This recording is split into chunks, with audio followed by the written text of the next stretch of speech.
시몬 베드로와 또 다른 제자 한 사람이 예수를 따르니 이 제자는 대제사장과 아는 사람이라. 예수와 함께 대제사장의 집들에 들어가고 베드로는 문 밖에 서 있는지라. 대제사장을 아는 그 다른 제자가 나가서 문 지키는 여자에게 말하여 베드로를 데리고 들어오니 문 지키는 여종이 베드로에게 너도 이 사람의 제자 중 하나가 아니냐? 나는 아니라. 그때가 추운 고로 종과 아랫사람들이 불을 피우고 서서 쬐니 베드로도 함께 서서 쬐더라. 대제사장이 예수에게 그의 제자들과 그의 교훈에 대하여 물으니 예수께서 대답하시되 내가 드러내놓고 세상에 말하였노라. 모든 유대인들이 모이는 회당과 성전에서 항상 가르쳤고 은밀하게는 아무것도 말하지 아니하였거늘 어찌하여 내게 묻느냐? 내가 무슨 말을 하였는지 들은 자들에게 물어보라. 그들이 내가 하던 말을 아느니라. 이 말씀을 하심에 곁에 섰던 아랫사람 하나가 손으로 예수를 쳐 이르되 내가 대제사장에게 이같이 대답하느냐? 내가 말을 잘못하였으면 그 잘못한 것을 증언하라. 바른 말을 하였으면 내가 어찌하여 나를 치느냐? 안나스가 예수를 결박한 그대로 대제사장 가야바에게 보내니라. 시몬 베드로가 서서 불을 쬐더니 사람들이 묻되 너도 그 제자 중 하나가 아니냐? 베드로가 부인하여 이르되 나는 아니라. 대제사장의 종 하나는 베드로에게 귀를 잘린 사람의 친척이라 이르되 네가 그 사람과 함께 동산에 있는 것을 내가 보지 아니하였느냐? 이에 베드로가 또 부인하니 곧 갈기 울더라. 오늘 말씀은 의인의 당당함, 배신자의 후회라는 제목으로 말씀을 전하겠습니다. 오늘 본문은 이제 예수님께서 로마의 군인들에게 붙잡혀서 먼저 안나스라고 하는 대제사장의 후견인이죠. 사실 그도 대제사장이었었고요. 그 사람에게 가서 먼저 신문을 받고 이제 대제사장 가야바의 집으로 옮겨가는 그런 장면입니다.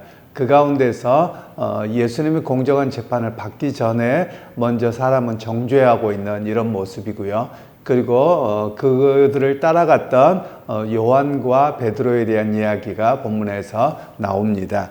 먼저 여기 성경에서 예수님을 따라갔던 시몬 베드로와 또 대제사장을 아는 또 다른 제자라고 하는데 여기서 나오는 제사장을 아는 또 다른 제자는 요한 자신을 이야기합니다. 그런 측면에서 보자면 사도 요한은 집안이 굉장히 유력하고 어떤 그냥 일반 평민의 집안은 아니었던 것으로 볼 수 있습니다. 그럼에도 불구하고 그가 자기 자신을 드러내고 또 예수님에 대한 기사를 기록하고 또 예수님이 가셨던 그 고난의 현장까지 계속 같이 있었던 그런 모습을 보여주고 있기도 합니다. 그러면서 이제 이 또 다른 제자인 요한이 베드로도 들어가도록 합니다. 그런 가운데 여종이 너 예수님과 함께 있었던 사람이다 라고 이야기할 때 그가 부인했던 이야기가 오늘 본문의 내용이 되겠습니다.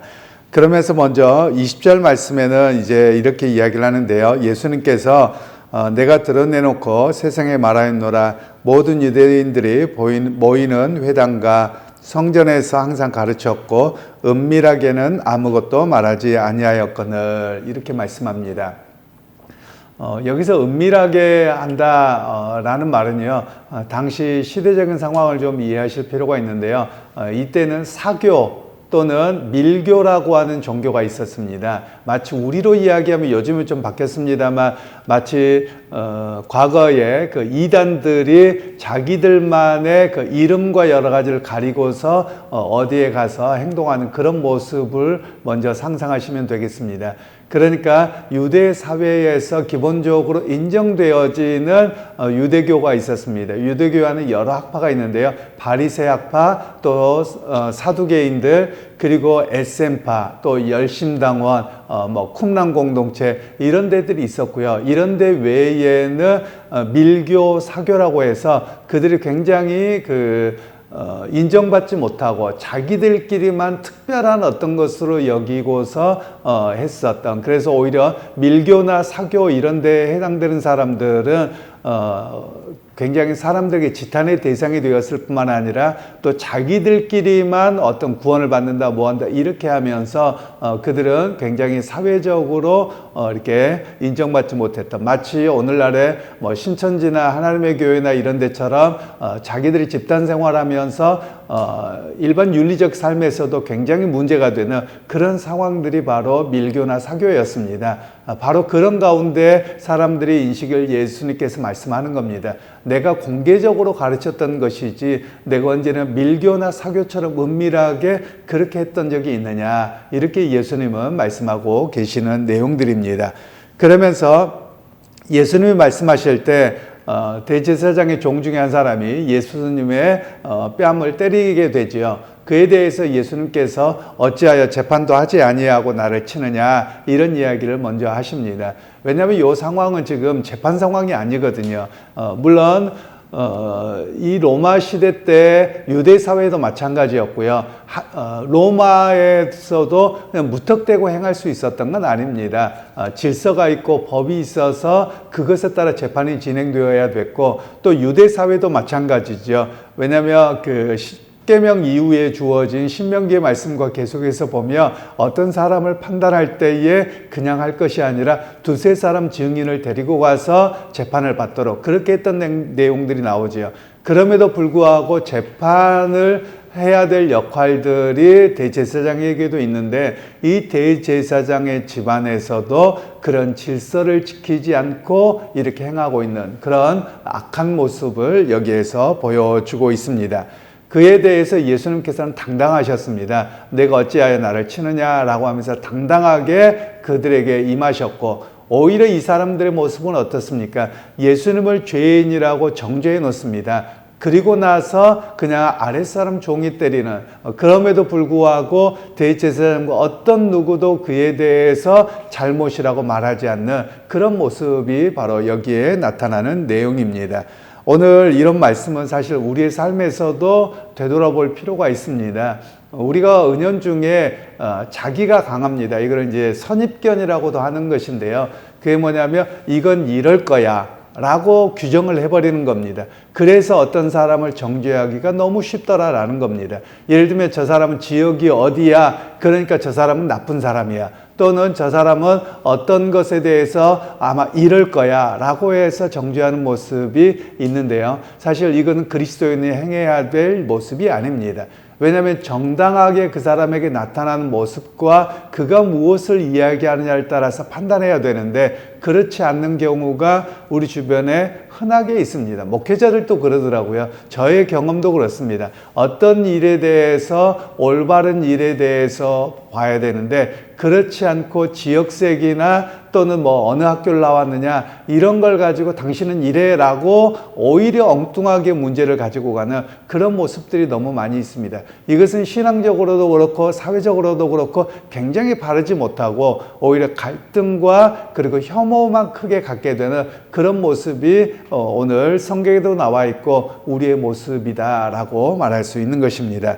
그에 대해서 예수님께서는 이제 이 안나스 집에서 가야바의 집으로 보내집니다. 이제 가야바의 집으로 보내진다는 것은 이제서야 정상적인 절차를 밟는다는 거거든요. 그런데 안나스의 집에 먼저 데려갔던 이유가 무엇이냐면, 안나스는 실질적인 영향력을 행사하는 사람입니다. 가야바의 장인이었고, 어제 말씀드린 것처럼 그의 아들들 5명이 전부 다 대제사장이었고 이제 사위까지 대제사장입니다. 그러니까 이 사람들도 다 누군 눈치만 보느냐면 안나스 눈치만 보는 겁니다. 그러니까 가야바나 다른 사람들은 그냥 세워진 사람이지 실질적인 권한을 뒤에서 행사하고 있는 사람이 안나스였다라는 것을 오늘 여기에서 볼 수 있는 것이죠. 그런 면에서 사실 우리의 모습도 마찬가지입니다. 어떤 면에서 보자면 사회나 교회나 어떤 조직에서도 주어진 질서가 있지요. 그럼 그 사람에게 권위가 있고 이렇게 가야 되는데, 나중에 보면 저 뒤에서 어떤 움직임을 하는 실질적인 조장하는 사람이 있습니다. 여러분, 이것은 이제 비선 권력이라고 이야기를 하지요. 그런 모습에 대해서 잘못되어졌음을 우리가 볼 수 있습니다. 심지어 예를 들면 교회 안에서도 그렇다고 하십시다. 교회에 뭐 그런 경우가 있는지 모르겠는데 교회가 담임 목사가 있습니다. 또는 원로 목사가 있습니다. 그러면 담임 목사로서 주어져야 될 자기의 역할과 권한이 있고 그걸 따라서 해야 됩니다. 그런데 우리 한국교회 일부 교회에서 보면 이 원로 목사가 아들을 세워놓거나 원로 목사가 다 해버립니다. 또는 장로님들 중에서도 시무 장로님들이 중심이 돼서 일을 해야 되는데 원로 장로님들이 뒤에서 모든 걸 거기에서 결론을 내리고 거기에 허락을 받는다. 이런 일들은 올바른 일이 아닌 것이죠. 바로 그런 모습이 오늘 유대 사회에서 이루어지고 있다는 겁니다. 이거는 굉장히 잘못된 것을 성경에서는 비춰주고 있는 겁니다. 왜냐하면 가야바를 통해서 이루어져야 될 것을 먼저 안나스가 다 들어보고 정죄하고 결정해놓고 그냥 가야바는 마치 허수아비처럼 그 일을 진행하게 되는 이런 모습은 오히려 당시의 종교적 사회나 또는 하나님의 말씀에 볼 때 어긋나 있다라는 것을 성경은 드러내고 있고요. 그래서 어느 우리의 모습도 마찬가지여야만 합니다. 교회라고 하는 곳이나 어떤 사회나 어떤 영향력 있는 사람에게 자꾸 가게 되잖아요. 공식적으로 주어져 있는 직이 아님에도 불구하고 그 사람에게 가기 시작하면 결국은 삐뚤어지게 됩니다. 문제가 생기게 됩니다. 바로 그런 모습을 우리가 따라가지 않아야 됨을 성경은 또한 이야기를 하고 있습니다. 그리고 나서 이제 시몬 베드로가 들어가서 볼을 쬐니까 여종이 당신도 예수님과 함께 있었다라고 이야기를 할 때 시몬 베드로가 예수님을 부인하게 되는 그런 삶이 되었습니다. 베드로는 어떤 사람입니까? 베드로는 예수님을 향해서 충성과 헌신이 있었던 사람이고요. 예수님이 누구신가에 대한 바른 고백이 있었던 사람입니다. 그럼에도 불구하고 오늘 당장 주어지는 위협, 세상이라고 하는 두려움, 이것에 의해서 예수님을 부인하고 마는 그런 모습이 오늘 베드로의 모습이었다는 것을 이야기를 하고 있습니다. 그래서 오늘 여기에서 보면 그들이 세상에 대해서 두려워했다라고 할 때 세상이 무엇입니까? 세상은 그냥 밖에 나가서 교회 밖이다 이런 의미를 이야기하는 것이 아니고 여기에서 세상은 오히려 대제사장들 그리고 바리새인들, 종교 지도자들이 오히려 더 세상이었다라는 겁니다. 그러면 세상과 하나님 나라를 어떻게 구분하느냐? 교회 안에 들어와 있다고 해서 종교 생활을 한다고 해서 그런 것이 아니라 예수 그리스도가 누군지를 알고 고백하고 그 믿음 속에서 살아가는 것과 그렇지 않음으로 구분이 되어지는 것입니다.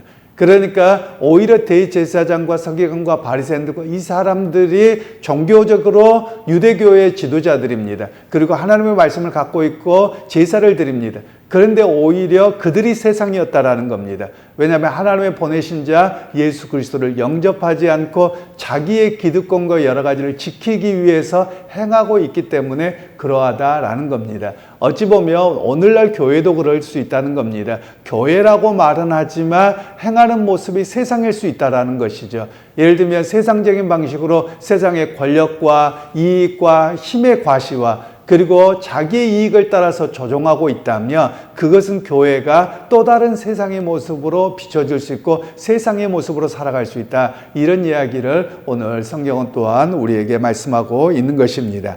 그래서 세상이라고 하는 것은 시대 정신과 분위기이기도 합니다. 시대가 이러니까 우우하고 따라가고 그리고 분위기가 그러니까 어쩔 수 없이 가는 것처럼 보여지는 그 모습이 세상의 모습이다라고 이야기를 하고 있는 것이죠.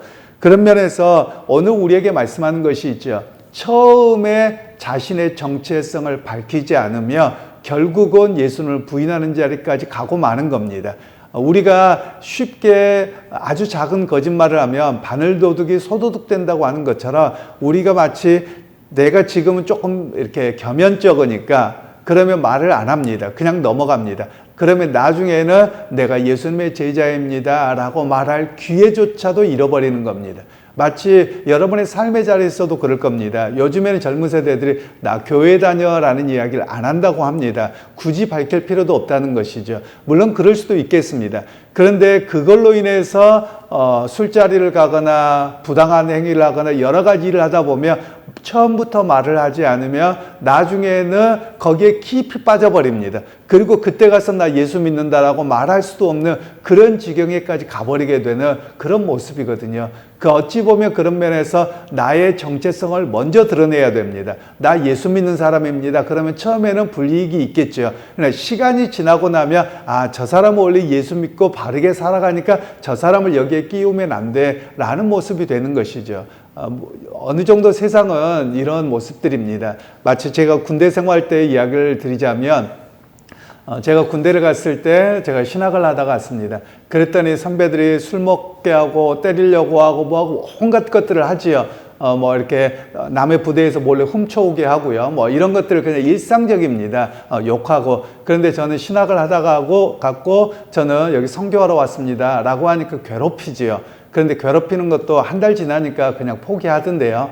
그런데 그러면서 저에게 매번 했던 이야기가 뭐냐면 야 너만 교회 다니는 게 아니라 쟤 누구도 교회 다니고 네 선배 누구도 교회 다 교회 다니고 엄마도 권사래. 근데 쟤네들도 술 담배하고 나쁜 거 다 해. 그런데 왜 너만 유별나게 맨날 이러는 겁니다. 그런데 나중에 이 선배들이 제가 군종병에 대해서 이야기를 들어보니까 처음에 나 예수 믿어요라고 딱 똑 부러지게 못하고 나니까 계속 그렇게 돼버린 겁니다. 그래서 여러분 우리가 삶에서도 마찬가지입니다. 지금 당장에 손해보고 사람들이 좀 그런다고 해서 내가 신앙의 정체성을 바르게 밝히지 않으면 늪처럼 깊이 빠져나와서 들어가서 헤어나오지 못하게 되는 겁니다. 그래서 오늘 이 베드로의 모습이 그랬던 것이거든요. 오히려 베드로에게 이 여종들이 그것도 여러분 여종이지 않습니까? 저 위에 있는 높은 사람도 아니에요. 그런데 한 번 부인하게 되니까 두 번 부인하게 되고 계속 그것이 반복되어지는 겁니다. 그래서 오늘 우리에게 말씀하고 있는 것은 우리가 믿음의 사람이라며 신앙의 정체성을 먼저 바르게 세우고 누가 물어보았을 때 나 예수 믿는 사람입니다 라고 바른 고백 속에서 살아갈 때 오히려 부당하고 나쁜 또 죄 짓는 일에 더 깊이 빠져들지 아니할 수 있음을 우리에게 말씀하고 있는 것입니다. 그러게 여러분 오늘 하루를 살아가실 때 우리가 예수를 믿는 것을 밖에 사람들에게 뭐 자랑하고 떠들고 다니라 그런 말은 아닙니다. 오히려 어떤 신앙적인 것에 위배되었을 때 나는 크리스찬이어서 그렇게 할 수 없습니다 라고 바르게 서 있어야 되는 그런 모습을 우리에게 이야기하고 계시는 것이죠. 그러게 여러분 오늘 하루도 여러분이 바른 신앙의 정체성 나는 그리스도인입니다. 나는 예수의 제자입니다. 그 고백으로 온전히 서서 승리하는 그런 오늘 하루가 되시기를 주님의 이름으로 축원합니다. 하나님 아버지 은혜를 감사합니다. 오늘도 주님 앞에 우리의 고백을 드립니다. 우리도 여전히 베드로와 같이 조금만 불이익이 당하고 어려움을 당할 것 같으며 나의 신앙을 모른 척 하려고 하는 그런 모습이 우리 안에도 있음을 발견합니다. 하나님 세상과 또 사회의 분위기에 그냥 묻어가려고 하는 우리의 모습들이 있는데 그럼에도 불구하고 우리의 신앙을 바르게 고백하고 또 내가 누구인가에 대한 정체성을 바르게 세움을 통해서 세상에 흔들리지 않는 참된 그리스도인으로 서도록 우리 성령께서 도와주시고 인도하여 주옵소서. 예수님의 이름으로 기도하옵나이다. 아멘.